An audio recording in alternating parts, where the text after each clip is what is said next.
میرے بندے میں بیمار ہوا تو نے میرا حال ہی نہ پوچھ۔ میرے بندے میں پیاسا تھا، میں نے پانی مانگا تو نے پانی ہی نہیں پلایا۔ ابراہیم اللہ فرما رہے ہیں منکر تو میرا تھا، 70 سال سے تو میں کھلا رہا تھا، تیرے پاس بھیجا تو ایک وقت کی روٹی میں نہ کھلا سکا۔ اب اپنے سگے بھائی سے کھٹ پٹ ہو تو بیمار ہو تو اس کا حال پوچھنے نہیں جاتا۔ اس کے بعد میرے سامنے گھر میں ایک بھائی مر گیا، دوسرا اس کا جنازہ پڑھنے نہیں گیا۔ میں نے اس بچے کو بلایا، ہاتھ جوڑے، داڑھی پکڑی، وہ مر گیا ہن بس کر دے، جنازہ پڑھ رہا نہیں پڑھا۔ تم لوگوں کی خدمت کر تو سب سے بڑا انسان بن جائے، اتنے نفل پڑھ، اتنے تہجد پڑھ، اتنے روزے رکھ، اتنے حج کر، اتنے عمرے کر، لوگوں کی خدمت کر، سب سے بڑا انسان۔ تمہیں پتہ ہے کون سی گھاٹی ہے؟ کہ نہیں یا اللہ کا فکر رہا ہوگا، مشکل میں پھنسے ہوئے کی گردن کو چھڑانا۔ کتنے لوگ ہیں جو مشکلوں پھنسے ہوئے۔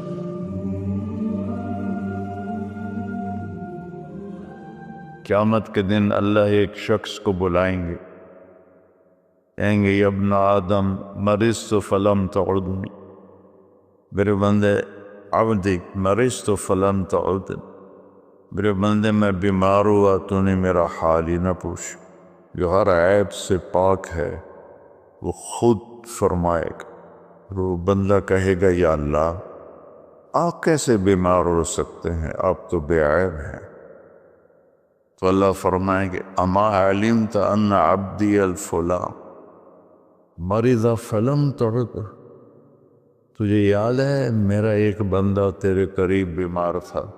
بندہ مسلم ہے، امام مسلم ہے، شرابی ہے، جواری ہے، فاحشہ ہے، وہ میرا ایک بندہ بیمار ہوا تھا تو اس کا حال پوچھنے نہ گیا۔ اگر تو اس کا حال پوچھتا تو آج تو دیکھتا کہ میں تیرا کیسا استقبال کرتا۔ پھر اللہ فرمائیں گے یا ابن آدم استسقیتک فلم تسقنی، یہ جتنے آپ پروگرام مجھے دکھائے ہیں یہ سارا حدیث میں آپ کو اللہ نے یاد دلا دی حدیث۔ پانی کے نل دیکھ کر میرے بندے میں پیاسا تھا، میں نے پانی مانگا تو نے پانی ہی نہیں پلایا۔ کہے گا یا اللہ تو صبوحاً قدوس ہے، تجھے پانی کی کیا ضرورت ہے؟ اللہ فرمائیں گے اما علمت ان عبدی الفلاں استسقاک فلم تسقہ، تو یہ یاد نہیں میرا ایک بندہ بندی اچھا برا بری یہ باہر سے نکال دی، وہ تیرے پاس آیا تھا پانی پلا دو پیاس لگی، انہوں نے اسے پانی نہیں پلایا تھا۔ اگر تو اسے پانی پلا دیتا میرے پاس اس کا صلہ دیکھتا کرنا، یہ ایسے ہی ہے جیسے تو نے مجھے پانی دی، مجھے میرا حال پوچھنا۔ وہ شرمندگی میں ڈوب رہا ہے۔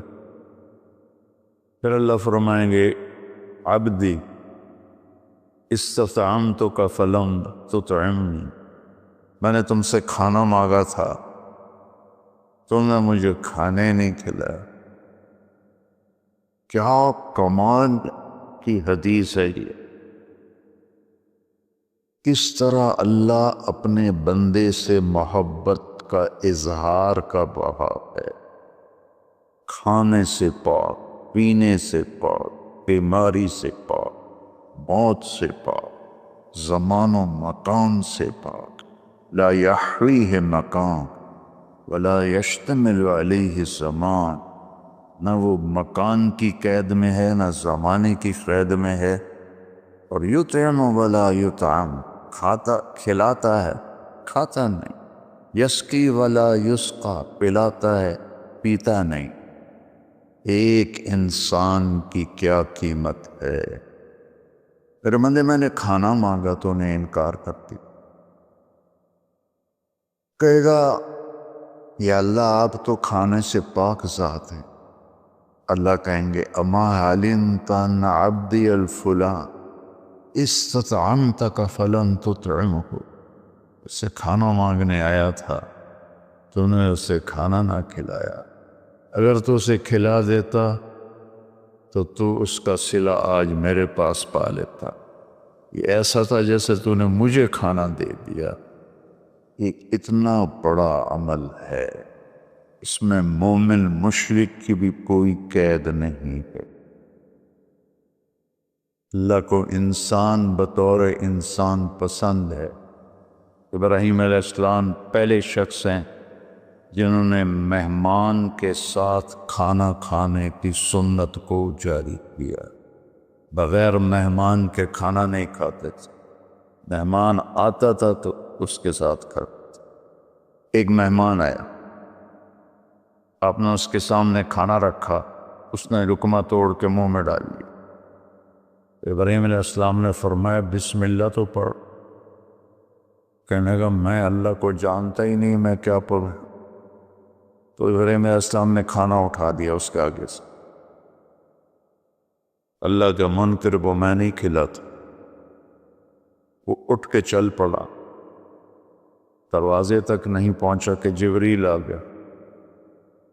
ابراہیم، اللہ فرما رہے ہیں منکر تو میرا تھا، 70 سال سے تو میں کھلا رہا تھا، تیرے پاس بھیجا تو ایک وقت کی روٹی میں نہ کھلا سک، اس کو واپس بولا، اسے کھانا کھلا۔ جب ایک غیر مسلم کے ساتھ میرے رب کا یہ حال ہے، ایمان والے کے ساتھ اللہ کیسا شفیق ہوگا، کیسا مہربان ہوگا۔ ابراہیم علیہ السلام اس کے پیچھے دوڑے، ارے بھائی واپس آ جاؤ، میرے اللہ نے تیری سفارش کی۔ تو کہنے کا تیرا اللہ بڑا اچھا ہے، میں اسے مانتا بھی نہیں، پھر میری سفارش کی ہے، تو مجھے بھی اللہ کا کلمہ پڑھا دے، ایمان بھی میں۔ اللہ تعالیٰ کی بارگاہ میں اس کے بندوں کے دکھ درد میں کام آنا، یہ ہزاروں نفلوں پر بھاری، ہزاروں روزوں پر بھاری ہے نفلی، ہزاروں حجوں پر بھاری۔ ایک یہودی لڑکا آپ کی خدمت میں کبھی کبھی آتا تھا اور آ کے بیٹھ کے آپ کی باتیں سنتا۔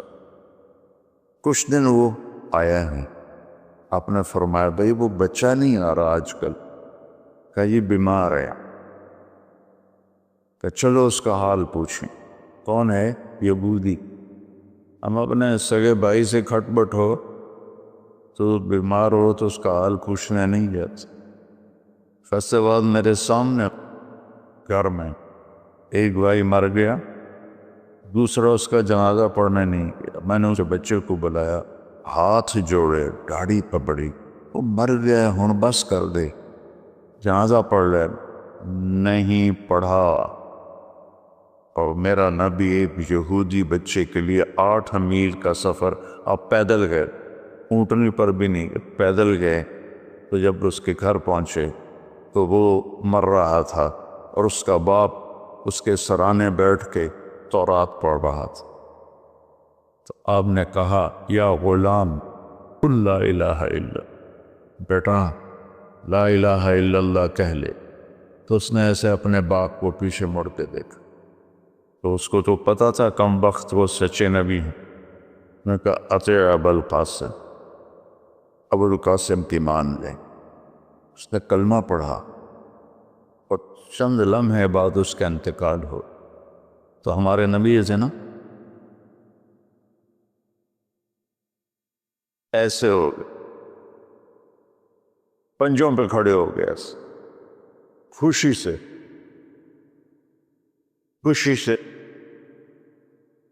ایسے ہو، اور کیا کہا الحمدللہ الذی انقذہ بی من النار، تو نے اس سے میرے ذریعے جہنم سے بچاتی۔ صحابہ کا لشکر واپس آیا، سب نے کہا یا رسول اللہ، یہ جو ہمارے ساتھی تھے نا، یہ بہت ہی اعلیٰ انسان تھے۔ آپ نے فرمایا وہ کیسے؟ کہ ساری رات نفل پڑھتے تھے، صبح روزہ رکھتے تھے، تلاوت میں مصروف رہتے۔ آپ نے فرمایا تو اس کے گھوڑے کو چارہ کون ڈالتا؟ جو رات کو جاگے گا، دن کو روزہ رکھے گا، تو چارہ ڈالنے جوگا تو نہیں رہے گا۔ کہا جی ہم ڈالتے تھے۔ اس کا خیمہ کون لگاتا تھا؟ کہا جی ہم لگاتے تھے۔ اس کے کھانے کا انتظام کون کرتا تھا؟ کہا جی ہم کرتے تھے۔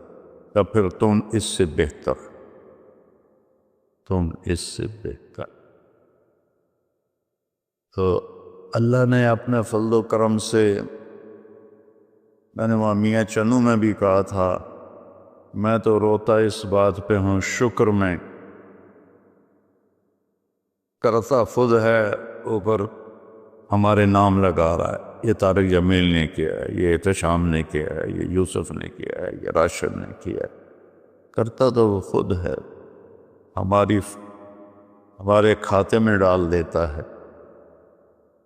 تو فرائض کے بعد دیکھو، فرائض کی معافی کوئی نہیں۔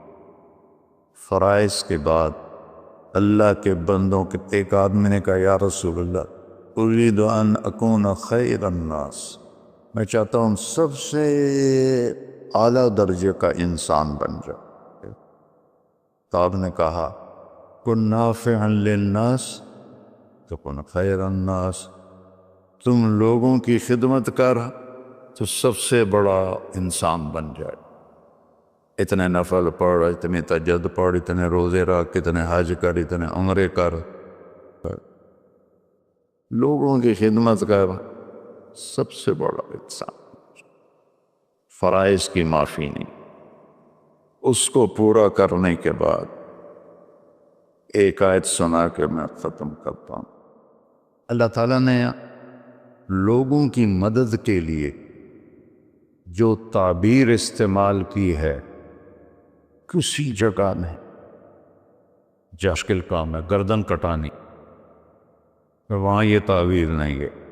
حج، اللہ نے مجھے بہت حج کرائے، کتنا مشکل ہوتا تھا، مینا، عرفہ، مزدلفہ، ایک عمل پر اللہ نے کہا فَلَاقْتَحَمَ الْعَقَبَةَ وَمَا أَدْرَاكَ مَا الْعَقَبَةُ فَكُّ رَقَبَةٍ أَوْ إِطْعَامٌ فِي يَوْمٍ ذِي مَسْغَبَةٍ يَتِيمًا ذَا مَقْرَبَةٍ أَوْ مِسْكِينًا ذَا مَتْرَبَةٍ۔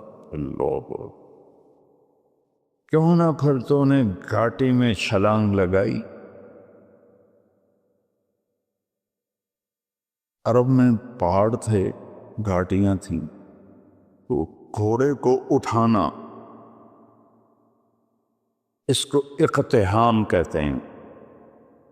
آگے کوئی کھائی ہے، کھڈا ہے، اور وہاں سے گزارنے کے لیے کھائی گہری ہے تو گھوڑا نیچے تو جائے گا نہیں، پھر وہ پیچھے سے آ کر جب اس کے قریب آتے تھے تو اس کو چھانٹا مارتے تھے، اور لگام میں سے اٹھاتے تھے، گھوڑا تیر کے آگے نکل جاتا تھا۔ عمرو بن عبد ود نے جنگ خندق میں، وہ کوئی 30 فٹ چوڑی خندق تھی، 30 فٹ، اور اس کی 100 سال عمر تھی اس وقت، اور اس نے پیچھے سے گھوڑے کو دوڑایا اور وہاں آ کر اسے چھانٹا مار کے لگام اٹھائی، 30 فٹ گھوڑا پار کر دی، لیکن جان کا خطرہ تو ہوتا ہے۔ تو اللہ نے کہا پھر تم نے گھاٹی میں چھلانگ کیوں نہ لگائی؟ پھر کہا تمہیں پتہ بھی ہے کہ میں کون سی گھاٹی کہہ رہا ہوں؟ اے پہاڑاں علی نہیں، اے کھائیاں علی نہیں، تمہیں پتہ ہے کون سی گھاٹی ہے؟ کہا نہیں یا اللہ، کا فق و رہابہ، مشکل میں پھنسے ہوئے کی گردن کو چھڑانا۔ کتنے لوگ ہیں جو مشکلوں میں پھنسے، مشکل میں پھنسے ہوئے کی گردن چھڑانا، یتیم رشتہ دار کو کھانا کھلانا، مسکین انسان کو کھانا کھلانا۔ فقیر اسے کہتے ہیں جس کے پاس چھت بھی ہو، ایک دن کا راشن بھی ہو۔ مسکین اسے کہتے ہیں جس کے پاس نہ چھت ہو نہ کھانا ہو، کہ یہ ہے گھاٹی پار کا